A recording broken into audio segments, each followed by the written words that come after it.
Hello, I'm Tony Ortega, a visual artist from Denver, Colorado. I've been working in the arts for over 30 years.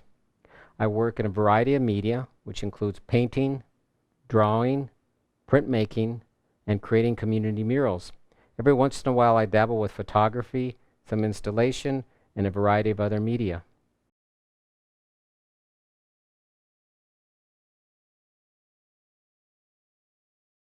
I have sustained my creativity through constantly working in the studio, through travels, throughout the Southwest, to Mexico, and other places.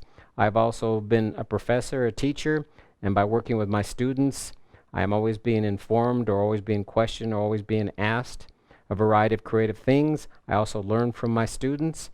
So those are some examples of how I've been able to sustain my creativity.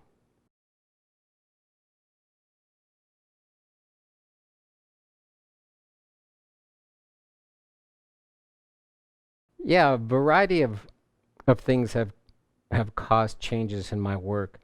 Number one is always being informed. I'm informed by reading, by traveling, by simply living. Also, other ways that have created changes in my work is epiphanies. All of a sudden, you have an idea that just seems to happen, and I don't just try to have an epiphany. It seems like when I'm riding my bike or when I first wake up in the morning, taking a shower, but it's when I'm not in a creative space mentally, right?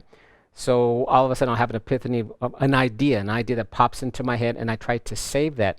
And by saving that idea, I take that into the studio and experiment. I try new media. I practice those ideas from those epiphanies.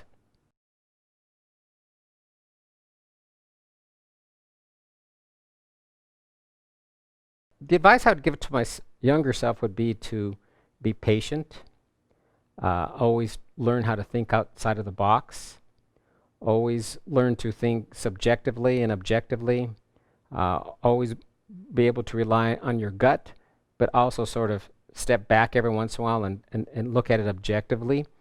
And I guess examples would be when I first started doing murals, because I'm a Chicano, I guess it was just naturally assumed of being of Mexican descent, I could do murals.